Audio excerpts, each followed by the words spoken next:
Okay. Welcome, Shay and John. So we'll give our final take. So, Shay, finally. So for me, I'm super excited about the new crop of entrepreneurs that are coming into the technology space, the entrepreneurial space.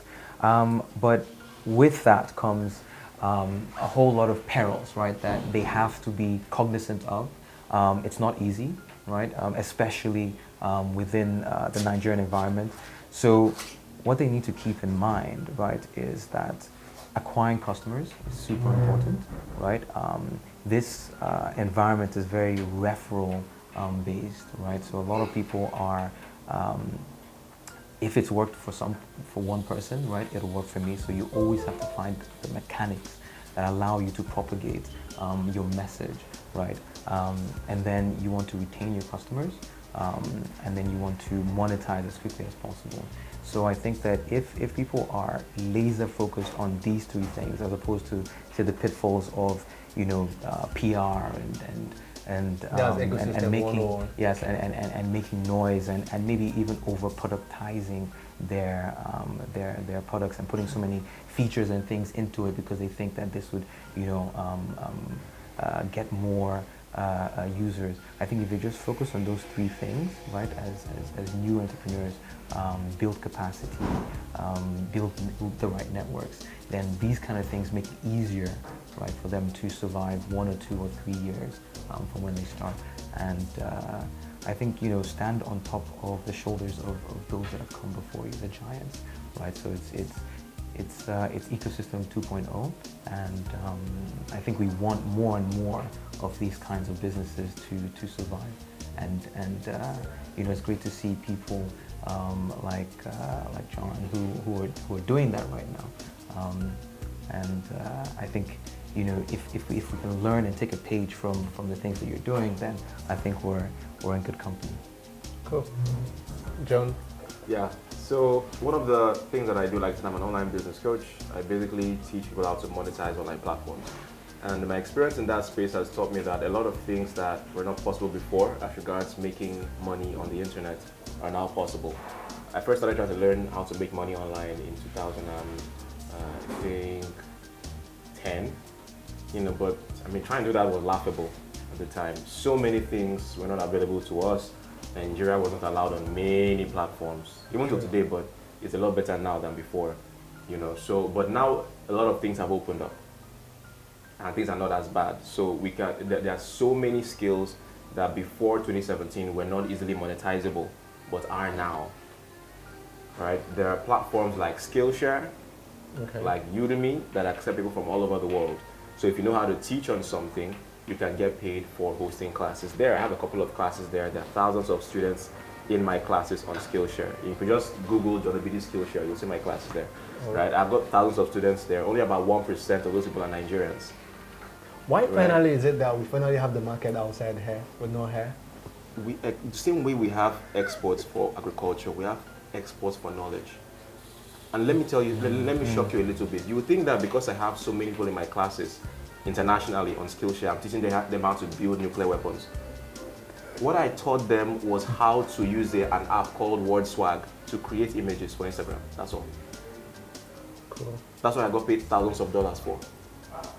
Cool. So you would think, okay, they know everything. What do I know? What do I know that they will need? What can I give? Yeah. What can I give? They have everything to surprise you what they need. And one thing that I did was to just go to Skillshare and see the trending classes.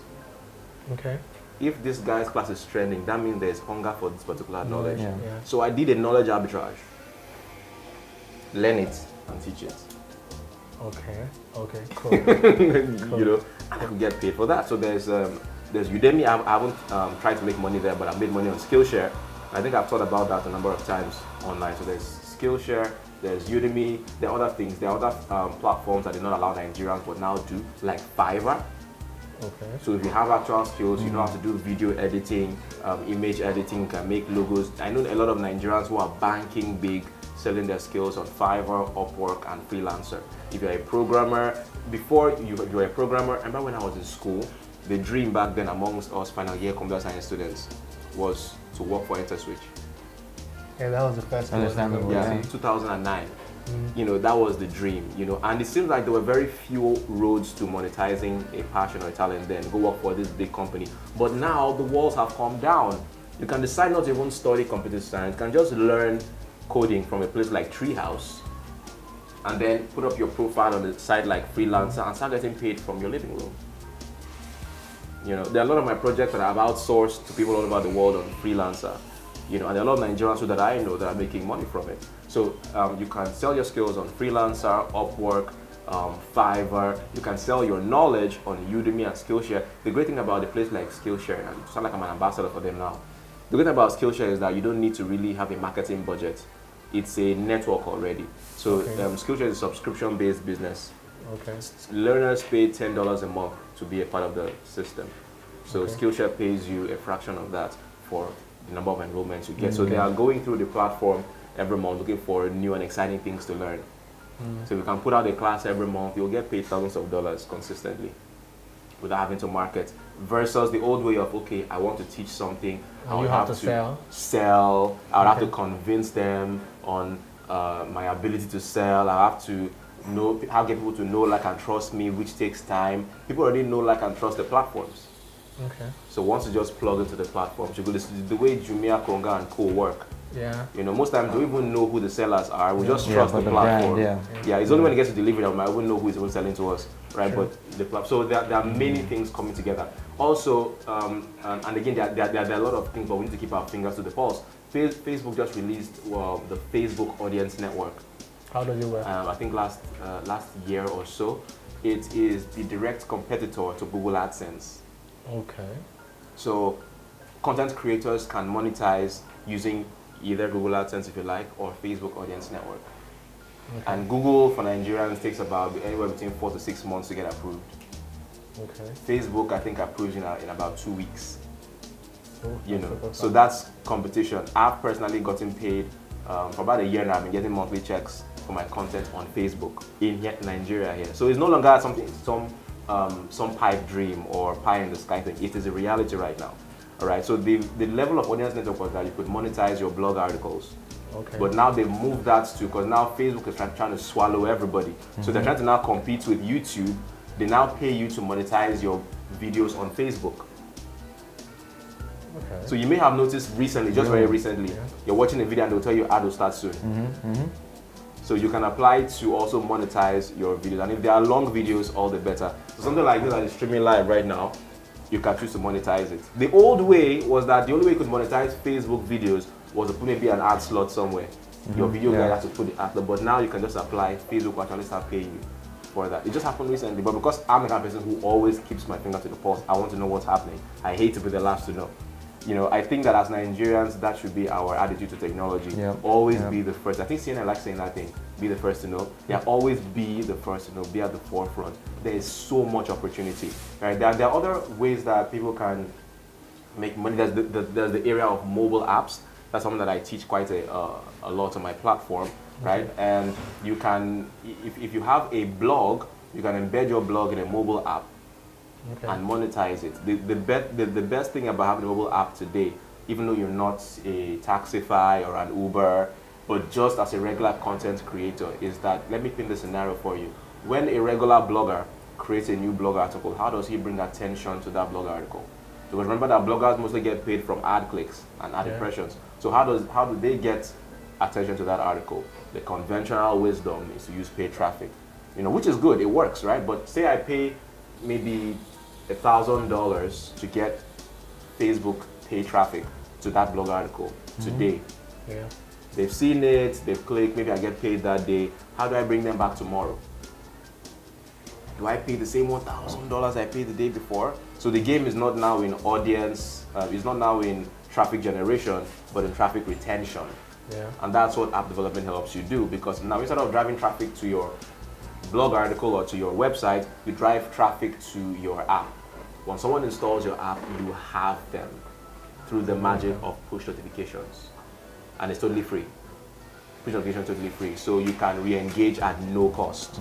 So that makes all the difference. So if bloggers out there can incorporate them in apps and then set push notifications, you make so much money. So the $1,000 you spent the day before is still working for you because your users are your users. It's an asset. With one push Yeah, notification that's to re-engage them back into the app, they click on your ads, you get paid more. And when I say apps, people run away again. Tech, create mobile apps. There are free platforms online. Okay. You can go on there, just search for app generators. There are 1,001 of them that can help you create such simple mobile apps in less than 20 minutes. Wow. Right, so there are more and more things. These are things that I've actually done and gotten paid for. Right, my own is to make money online. I like, hey, this is not very patriotical, but the time when dollar was very high, I was balling. And I was actually also teaching these things. There are a very small number of Nigerians who are actually doing this. They do it, but they don't talk. But the Nigerians are actually getting on this. But I think that more and more people can come on these platforms because the excuses of there is no work, there's no employment. I've never had a job in my life. I'm not wearing like a crown on my head like, yeah, but it's just the new reality. There's this book that messed people's minds up in the United States by Tim Ferriss, The 4-Hour Work Week. Yeah. When people read that book, nobody won't work again. Everybody, But the downside of this, thank God you have to bring it up, is that most millennials, I'll get back to that in quotes, finally don't have the discipline of work. And let's be frank, there's something work does for you. Yeah. If you give a young kid $1 million and you buy candies, yes, you can't. And if you give someone that's really seen work, he knows what to buy. And finally, that's what finally happens. Most people finally get the money and they are wasteful. So I'm very scared when people say don't Just work jump again, into jump it. into it, because Yeah. it could work for you because you're Yes. super disciplined. Yes. You have a specific time you wake up, but you can't vouch for But the next to be person. very honest with you, I did a Q&A on my Facebook group very recently, and somebody asked me, what would you do better if you were to go back in time and start again? What would you do better? What would you do that you through on your new wisdom that you'd have gone back to do? I said I would have taken a job. That's what I was True. going to say. True. I would have just taken a job because it's easy to get to drink the Kool-Aid, entrepreneurship, fire your boss, fire your landlord, fire your children. You're firing everybody. Fire. After firing them, only you in the island. But and you don't have the work ethic. You don't have Exactly, the discipline. structure. You don't have contacts. Yeah. People don't know you for anything, and you're just starting out. I mean, that's how I started. It was hella hard. But if you work for a company like, don't just pick one out of the blue, Unilever. It doesn't matter if you're the cleaner at Unilever. I think you work see for people in Unilever. They'll shake your hand. Oh yeah, really? Because of the image that stands behind you. Yeah. And there's something about working in okay. an organization that has systems and processes Exactly, in a exactly. disciplined manner. It forms you, Yeah. right? So fresh out of college, fresh out of the university or wherever you're coming out of NYSC, work for a company. Go there and work. Go and sit under a boss. How does he do this? Why does he do this? Why does the accountant manage money like this? Why? Why do they pay tax like this? You just come out fresh out, you go to jail or tax evasion is a thing. Maybe that's what You see, this is another reason why I think we're in ecosystem 2.0. Yeah. Because within the first era, I would say, you had a lot of people who were just jumping in to create the Facebook of Nigeria, or to create the Jumia of couches or cars, or just any niche they could find. But now, because of people have actually seen that it's just hard, it's just a lot of those companies that we saw at the beginning are not alive here, right? In like 5 or 4 years later. So what's happening is that people who are coming from university are asking, what are the accelerators that we can go into? What are the hubs that are supporting and building capacity, right? Or they're going straight into jobs, which means that 1 or 2 years later, right, they are more structured, Yes. right? They've worked with international grade companies, right? So their vision is much bigger, Yes. right? And so that's what really excites me about Ecosystem 2.0, because it's new voices, right? But also people who understand what it takes to actually create businesses that would, outlast, 2 to 3 years. Yes. Right. Yes. And a lot of them are coming out of, say, Andela. Yes.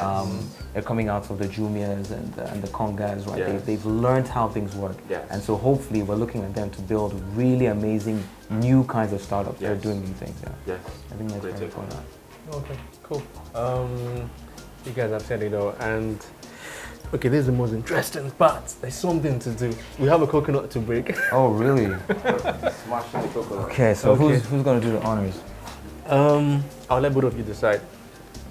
But the good thing about the coconut is this: someone has to break it, and this is the tool. This is the point where I say, our elders say.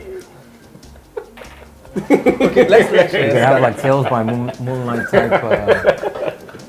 What is this? Don't ask. These are two. Okay, let me let you take the honors. Why do you look to me as a local one? What are you trying to say? Can I put it down? John, this is your to break the coconut. I don't know how to do all this. I think there's a strategy to it. No, don't break it in the floor. You use this to break this. Just on my hand like this? Yeah. Why put like this now? But they embarrass me in front of my fans. How many people are watching live?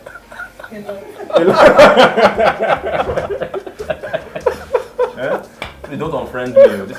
We're just playing here. Just play. It's joke, we're joking. Let me say my little tongues. Hey, Father.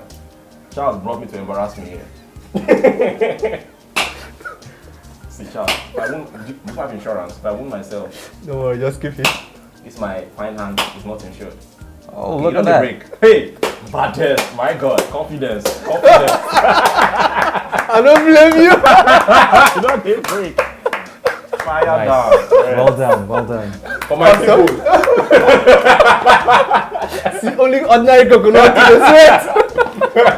Delta people are here. I have represented. I did not let you down. Okay, Yes. thank you, John. Thank you for coming to the business. Thank you for having me. Nice sharing your time. Thank you, Thank Sharon. you so much. Good job, Sharon. Okay, yeah, there's a cake too. Okay. You know, the soft You guys top are trying to get us fat. Okay, send me emails for copies of this. Send me emails, I'll send you extracts or copies of this to my box. Just drop your email, I'll give you copies of Breaking the Coconut. But you could find it in 38,000 online stores, Amazon, Barnes and Noble. Get your own copy and go and break your own coconut. That's the idea, okay?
Thank you.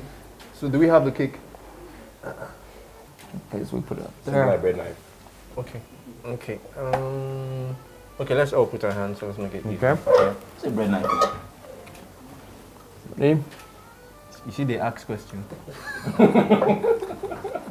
At the count of 3. 1, 2, 3. Cool.